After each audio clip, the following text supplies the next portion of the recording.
teman-teman, subscriber setia channel spesial horor yang selalu Mimin bangga-banggakan. Jumpa lagi bersama Mimin. Kali ini Mimin akan membawakan sebuah cerita horor dari akun Twitter @bristory yang berjudul Penjaga Villa di Puncak Bogor.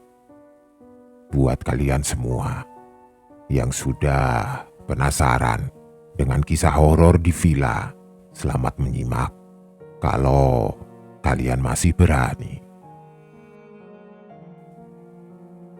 Selesai sudah proses penguburan Pak Hendra, satu persatu pelayat meninggalkan pusara.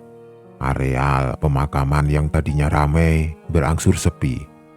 Begitu juga dengan aku.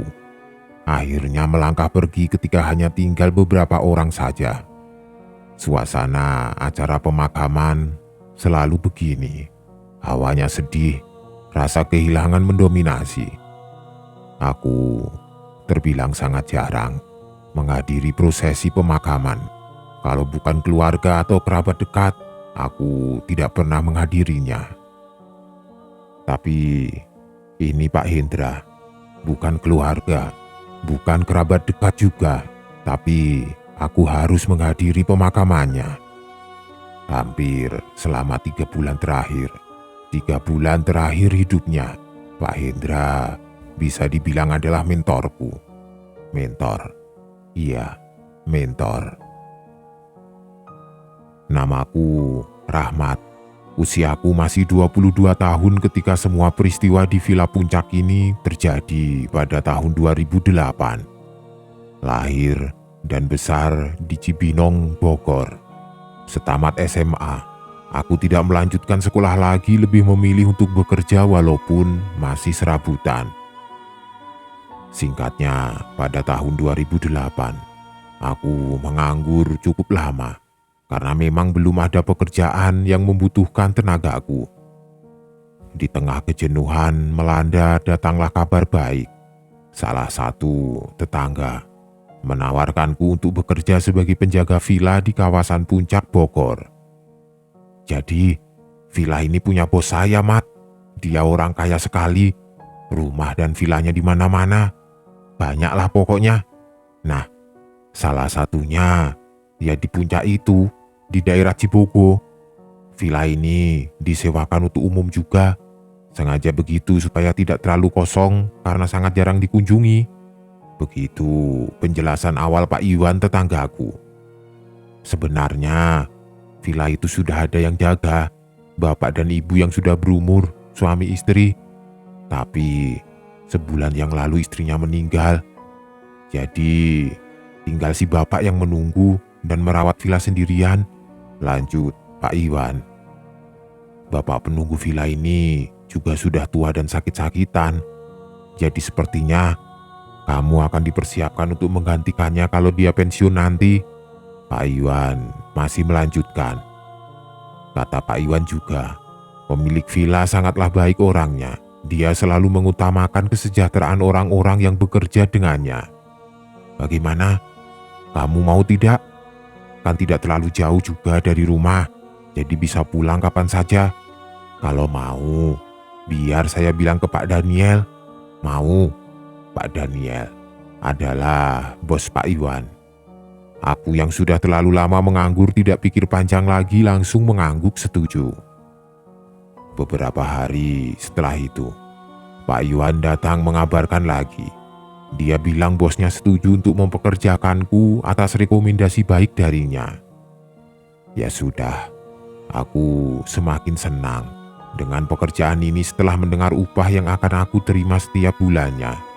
Nominalnya cukup besar buatku, ditambah dengan tunjangan makan dan tempat tinggal selama bekerja nantinya.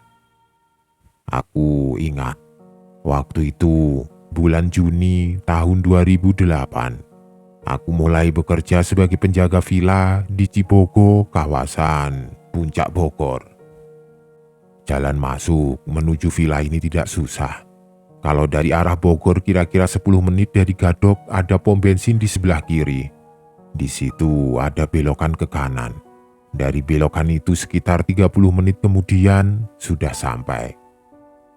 Ketika pertama kalinya menginjakkan kaki di villa, aku langsung melihat sekitar, merekam setiap sudutnya di memori kepala. Gerbang depan tinggi dan besar memisahkan jalan umum dengan pekarangan bagian depan villa. Halamannya sangat luas, hijau rerumputan mendominasi pemandangan. Beberapa pohon besar tumbuh rindang di sekeliling bangunan besar yang berdiri di tengah-tengah lahan luas ini.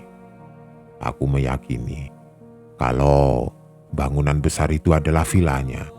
Villa besar berlantai 2. Bentuk bangunannya model lama, sepertinya usianya juga sudah tua.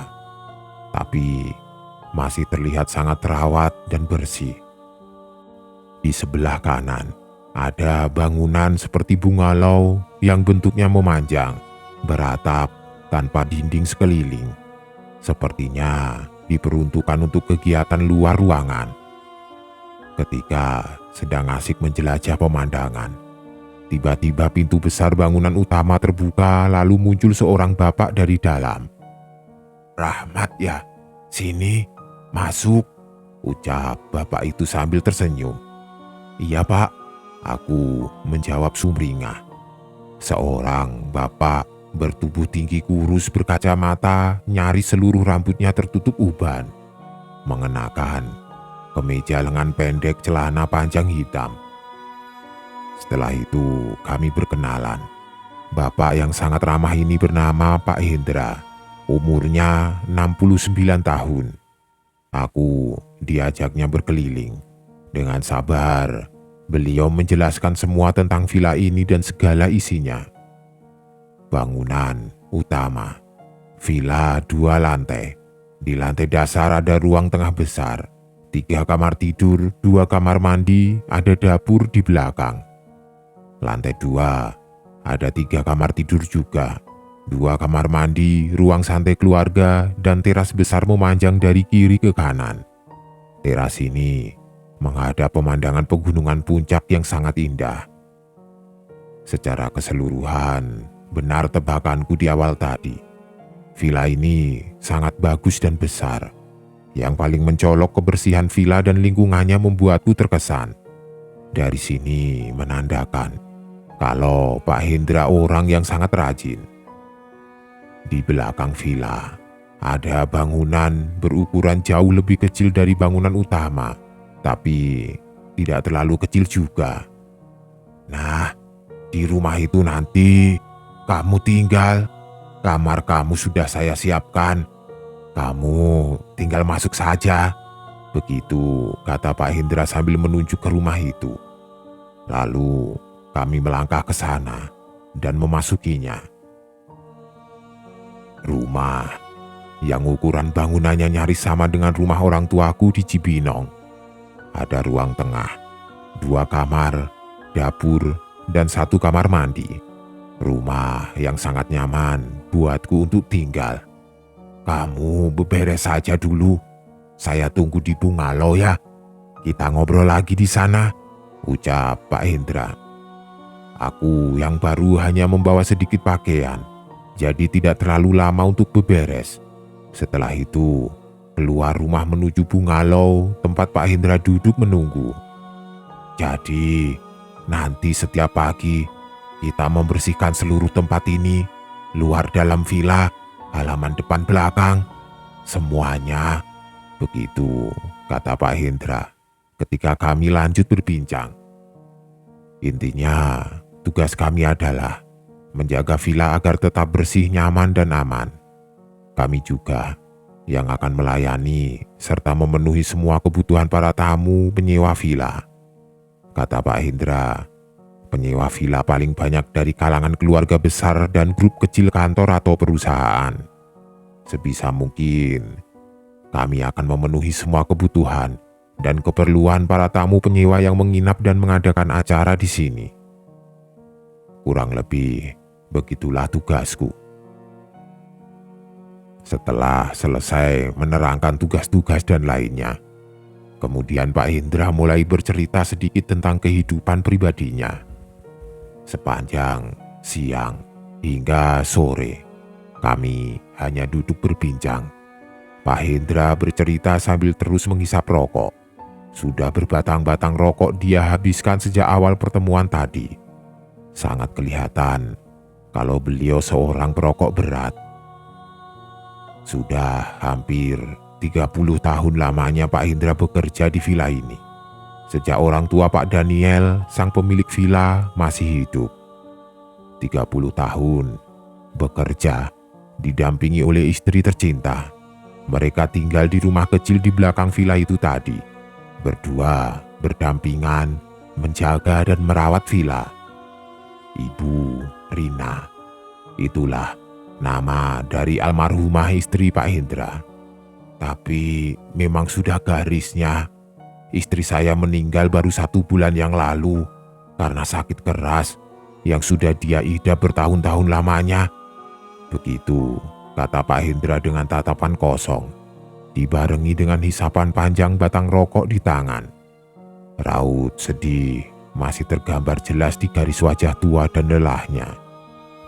Kemudian Pak Hendra mengeluarkan dompet lalu mengeluarkan selembar foto lusuh. "Ini istri saya," begitu kata Pak Hendra sambil menunjukkan foto itu. Cukup banyak yang beliau ceritakan tentang istrinya. Tergambar jelas betapa mereka saling mencintai dan menyayangi sampai maut memisahkan. Aku hanya diam dan terus mendengarkan. Hari itu juga aku dapat menebak kalau Pak Hendra kelihatan tidak sehat. Dia sering batuk-batuk sambil memegang dadanya.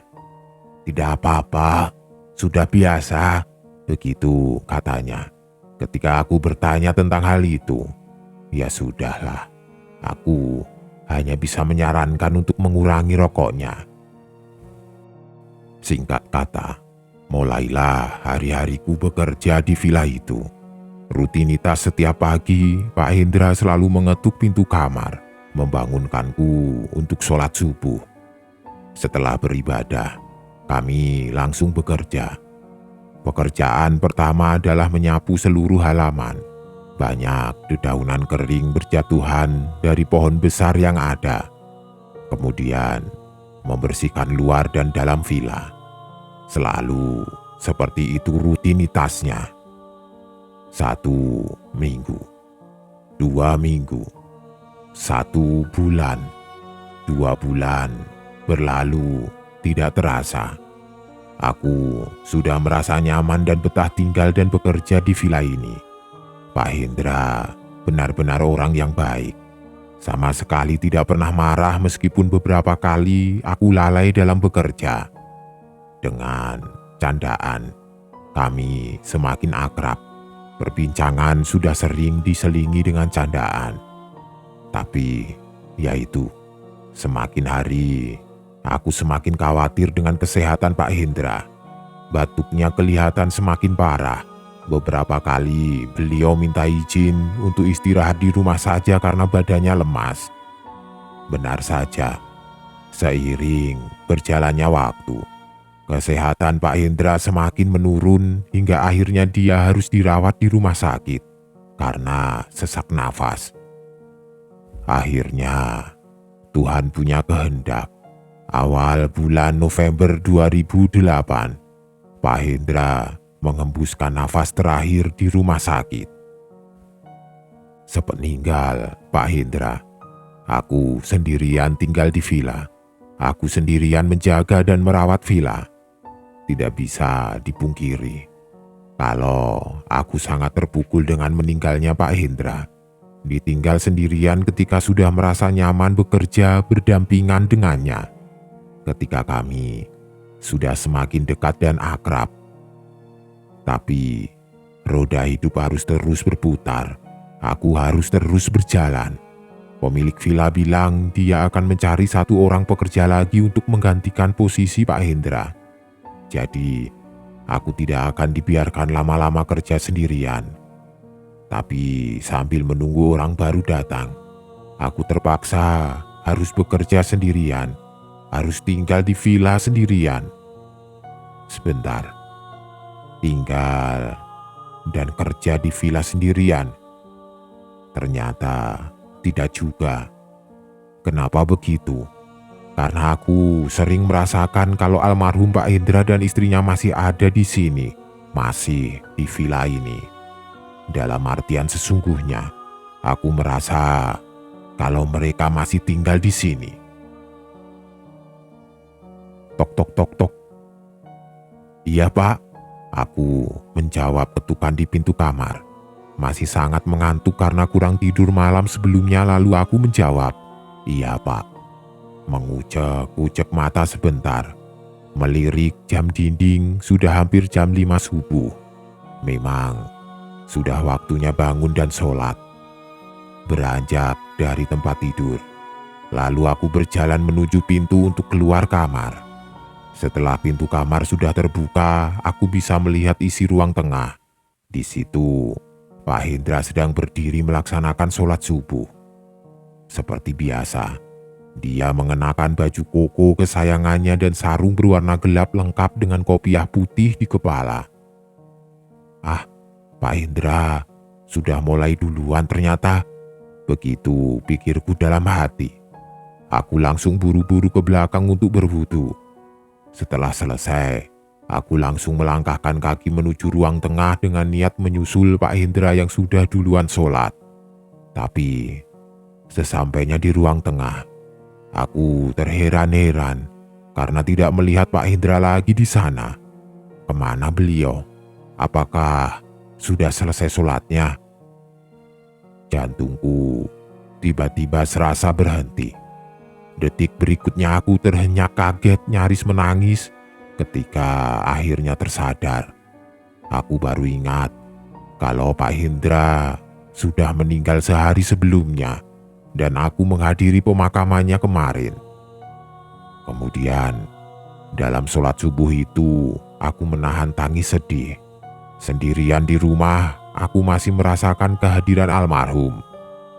Itulah kejadian aneh yang aku alami di hari pertama setelah Pak Hendra meninggal. Hari-hari berikutnya, beberapa kali aku mengalami kejadian janggal dan menyeramkan. Salah satunya kejadian berikut ini. Kegiatan rutin setiap hari yang aku lakukan adalah membersihkan villa. Setelah ada tamu ataupun tidak ada, aku menyapu dan mengepel lantai, membersihkan kamar mandi, menyeka debu, dan lain sebagainya. Suatu hari, belum lama dari meninggalnya Pak Hendra, aku sedang membersihkan villa di lantai 2. Memang, biasanya seperti itu. Aku membersihkan lantai 2 terlebih dahulu. Setelah selesai baru membersihkan lantai 1. Posisi villa yang jauh dari jalan umum dan keramaian menjadikannya sangat sepi walaupun di siang hari. Aku yang sedang membersihkan lantai 2 nyaris bisa mendengar suara apa saja meskipun samar. Nah, aku langsung menghentikan kegiatan ketika ada suara dari lantai bawah. Jelas terdengar kalau salah satu keran di kamar mandi bawah tiba-tiba hidup. Suara airnya terdengar mengocor deras jatuh ke dalam ember. Seperti ada yang sedang menampung air di ember. Siapa? Tidak tahu. Karena dapat dipastikan kalau aku sedang sendirian di dalam villa ini. Beberapa saat kemudian, keran itu mati. Sepertinya ember sudah penuh. Aku masih diam berdiri pada posisi awal dengan tangan masih memegang sapu. Terbengong-bengong, coba mencerna apa yang sedang terjadi di lantai bawah. Lalu, terdengar suara langkah kaki. Kaki yang melangkah di atas ubin. Samar, tapi aku masih bisa mendengarnya.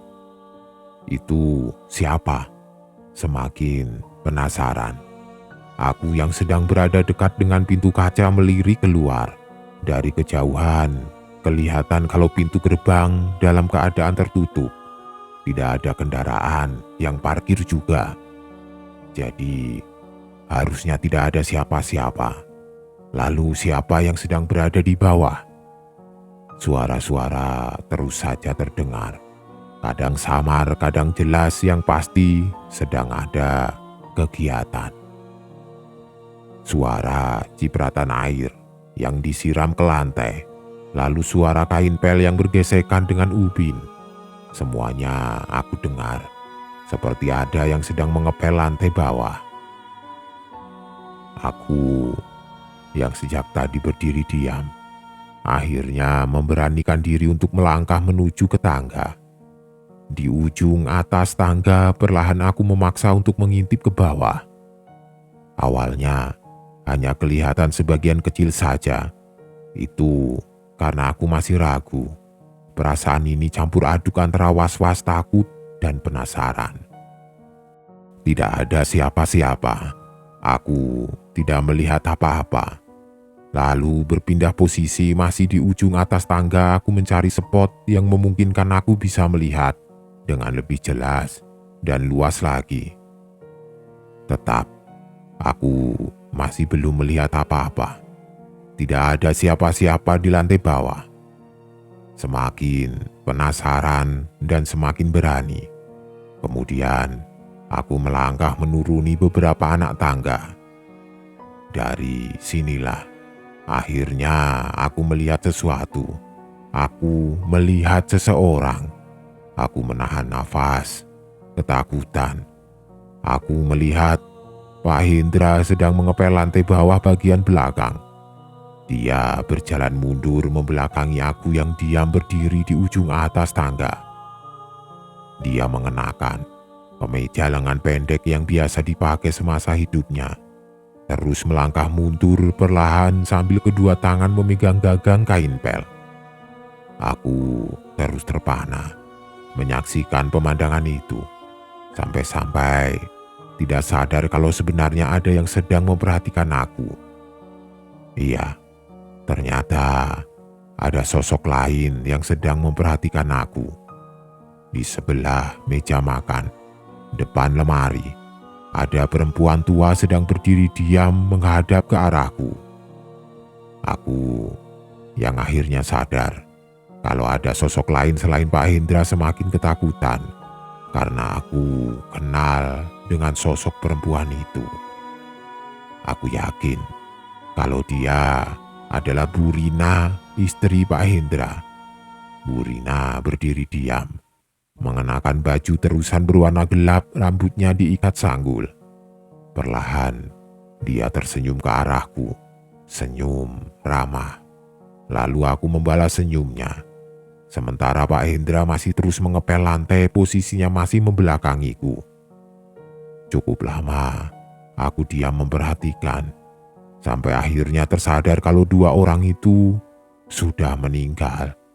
Memaksa kaki melangkah mundur, aku kembali naik ke lantai 2. Kemudian, di teras depan, aku duduk melamun. Ketakutan, memikirkan kejadian seram yang baru saja aku alami.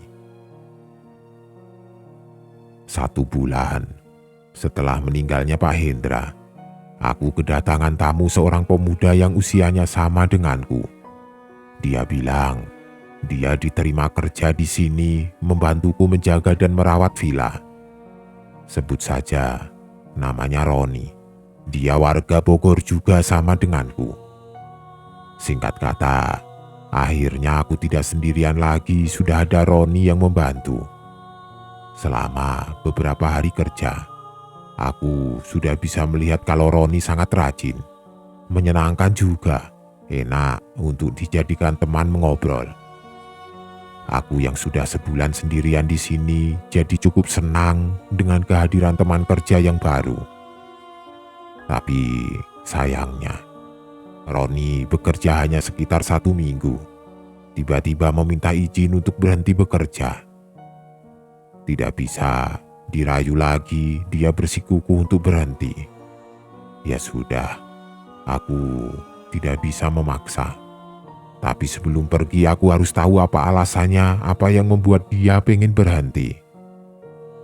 Saya tidak kuat, Mat. villa ini banyak hantunya, takut, begitu katanya. Banyak hantunya bagaimana? Memang kamu lihat apa? Tanyaku penasaran. Memang aku belum pernah bercerita kepada Roni tentang kisah villa ini sebelum dia datang. Belum cerita tentang Pak Hendra dan istrinya. Khawatir dia jadi ketakutan nantinya. Makanya Roni tidak tahu apa-apa. Lalu dia melanjutkan ceritanya. Dia bilang dia pernah melihat ada 2 orang sedang sholat di ruang tengah di tempat tinggal kami tengah malam. Ketika Roni ingin ke kamar mandi. 2 orang itu laki-laki dan perempuan. Yang lelaki berdiri di depan sebagai imam, yang perempuan makmum di belakang. Roni yakin kalau mereka bukan orang, makanya dia sangat ketakutan tidak berani keluar kamar sampai pagi menjelang. Berikutnya, kejadian seram ketika dia sedang menyapu villa di lantai 1. Ketika sedang tekun menyapu lantai, Roni kaget karena mendengar ada suara cekikikan. Suara perempuan tertawa. Sontak, dia langsung melihat ke arah sumber suara, yaitu kamar tengah yang kebetulan pintunya terbuka lebar.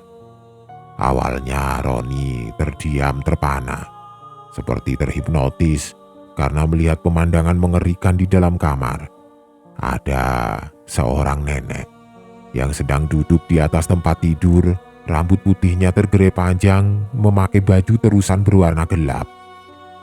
Sosok nenek itu duduk menatap Roni yang sedang berdiri tidak jauh.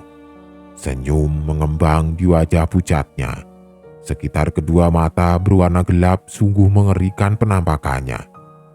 Hanya beberapa detik Roni memandang nenek itu. Berikutnya dia terbirit-birit lari keluar villa. Peristiwa yang jadi pemicu dan semakin membulatkan tekad Roni untuk berhenti adalah di malam terakhir dia tidur di kamarnya. Seperti biasa, setelah seharian bekerja, malamnya kami berbincang sambil menonton TV di ruang tengah di rumah kecil tempat tinggal kami. Seperti malam-malam sebelumnya, sekitar jam 10 malam, rasa kantuk membuat kami harus tidur di kamar masing-masing. Aku di kamar depan, sementara Roni di kamar belakang. Roni bilang, malam itu dia langsung tidur, lelap di alam mimpi. Tapi menjelang jam 2 dini hari, Roni terbangun karena mendengar suara ketukan di pintu kamarnya. Suara ketukan yang terdengar beberapa kali. Roni pikir itu aku. Makanya dia langsung menjawab, "Iya, Mat, sebentar."